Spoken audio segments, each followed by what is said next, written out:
Ассаламу алейкум қыздар, менің арнама қош келдіңіздер. Сіздерді өз арнамда көргеніме қуаныштымын.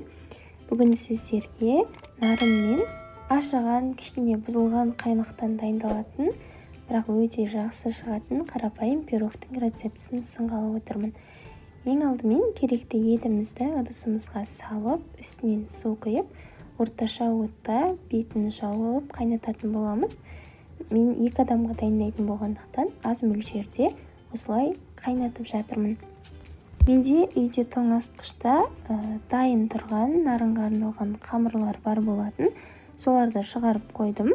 Жәймендеп жібіп жатыр. Ал толықтай қамырдың жасалу жолының видеосының сілтемесін сіздерге описаниеге қалдырып кететін боламын. Қазір кішкене ерігеннен кейін барып турайтын боламыз. Оған дейін пирогымызды дайындаймыз. Мендегі қаймақ кішкене ашып қалған, бірақ бұл пирогқа жарайды. Үйлеріңізде осылай аздап бұзылған қаймақ болса, тастамай міндетті түрде осы пирогты дайындап көріңіздер.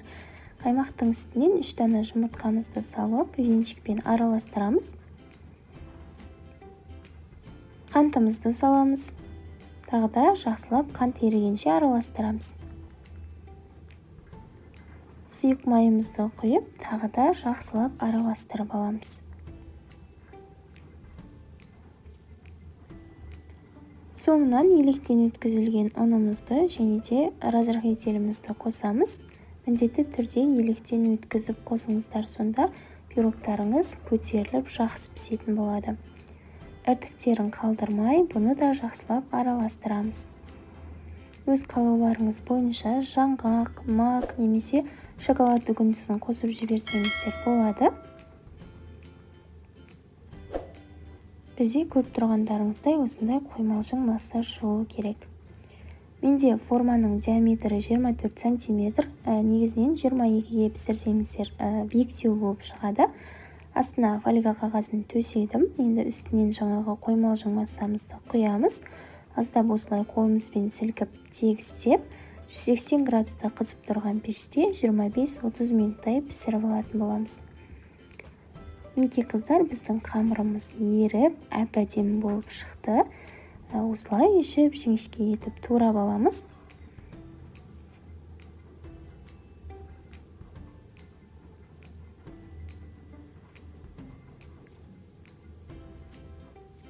Етімізді де кішкене 4 бұрыштарға бөліп, ұсақтап тураймыз.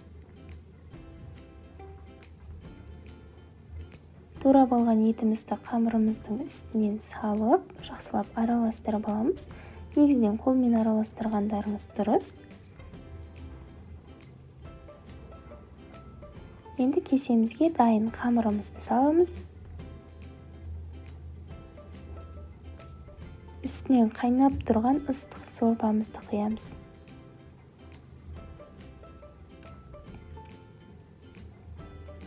Мінекей қыздар, біздің ыстық тағамымыз осымен дайын.